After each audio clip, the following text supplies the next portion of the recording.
इस वक्त मैं हूँ प्रयागराज के माघ मेले में, जहाँ अलग अलग रंग देखने को मिल रहे हैं।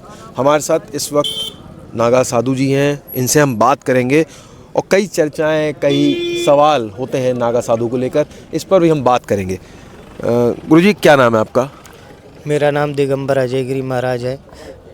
दिगंबर अजयगिरी उर्फ रुद्राक्ष बाबा, श्री तपोनिधि निरंजनी पंचायती अखाड़े से मैं हूँ। हरिओम। गुरुजी, आप, ठंडक है, जनवरी का महीना है और आप सिर्फ रुद्राक्ष की माला आप धारण किए हुए हैं, तप के बारे में आप बताएं। देखो, हमारे नागा साधु विभिन्न प्रकार से साधना करते हैं, जैसे कि अग्नि साधना, जल साधना। गर्मियों में जेठ के महीने में अग्नि साधना होती है, तो हमने वो कर रखे हैं। जलधारा, जैसे माघ के महीने में जलधारा तपस्या होती है, जल साधना होता है, तो वो भी हमने किए हैं। तो इससे जो है शरीर को साध्य बनाते हैं, जिससे हर परिस्थिति में हमारा शरीर स्थिर रह सके, हम भजन में, साधना में स्थिर रह सके। हरिओम। गुरुजी, एक सवाल सबके मन में रहता है नागा साधु को लेकर।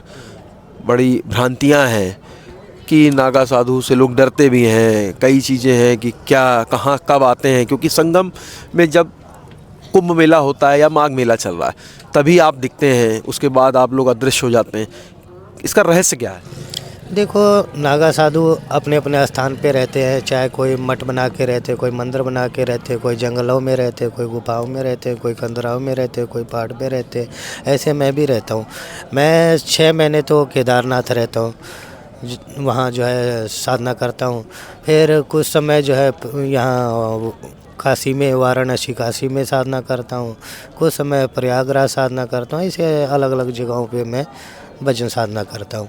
तो ऐसे अलग अलग साधु सभी अपने अपने इच्छा अनुसार, जो उनके अनुरूप होए, ऐसी जगह पे वो बैठ के साधना करते हैं। हरिओम। कई अखाड़े हैं, निरंजनी है और भी अखाड़े हैं यहाँ पर। सवाल ये है कि नागा साधु के लिए किस तरीके की प्रक्रिया है? नागा साधु अगर कोई बनना चाहे कोई, तो उसका किस तरीके से, नागा साधु का क्या तरीका क्या होता है? देखो, सबसे पहले जैसे कोई दीक्षा लेने के लिए आते हैं, तो गुरु महाराज उनकी सारे कुछ पूछते हैं भी, क्यों बनना चाहते हो, कारण क्या है, हाँ, सब कुछ जान के फिर वो योग्य होए तो उसको पहले चोटी काट के कान में मंत्र देते हैं, जिसे वो ब्रह्मचारी का दीक्षा, उसको वस्त्रधारी बना देते हैं, उसको धोती कुर्ता दे देते हैं, जिसे वो वस्त्रधारी साधु बन जाते हैं। उसको बोलते हैं ब्रह्मचारी, वस्त्रधारी। हाँ, उसके बाद कुछ समय, जैसे 2 साल, 4 साल, 5 साल, 10 साल, 12 साल भी हो सकते हैं किसी को योग्य बनने में। फिर वो देख लेते हैं गुरु के दृष्टि में, जब वो योग्य हो जाते हैं फिर उसको धर्म ध्वजा के कुंभ मेले में, किसी कुंभ मेले में ले जाके धर्म ध्वजा के नीचे उसको इंद्रिय के झटका लगा के और सन्यासी नागा दिगंबर साधु बनाए जाते हैं।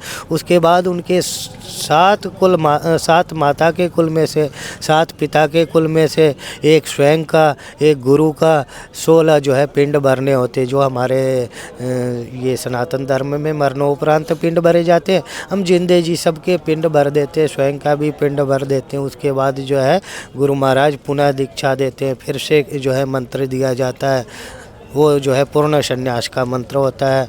फिर जो है वो पूर्ण दिगंबर नागा सन्यासी बन जाते हैं। हरिओम। एक आपने शब्द का भी उपयोग किया कि झटका दिया जाता है। अगर हम थोड़ा जानना चाहें इसके बारे में, लोगों की जिज्ञासा रहती है, क्या है वो? देखो, अभद्र शब्द का तो हम उपयोग नहीं कर सकते। बाकी ऐसा है, जब पूर्ण नग्न करके और उसके बाद इंद्रिय को पकड़ के उसमें उसकी नस को ऐसे खींच दिया जाता है, जिससे कि वो कामना वासना से मुक्त हो सके। हरिओम। तो और कुछ कहना चाहेंगे लोगों के लिए, कोई संदेश? हाँ, देखो, हमारा तो यही कार्य होते हैं भी, जन कल्याण के लिए भजन करते, तपस्या इत्यादि करते, सबका कल्याण हो, सबको सुख शांति समृद्धि प्राप्त हो और धर्म की जय हो। हाँ, तो धर्म की रक्षा के लिए हम नागा साधु होते हैं। हर हर महादेव, जय श्री महाकाल, जय श्री काशी विश्वनाथ, जय।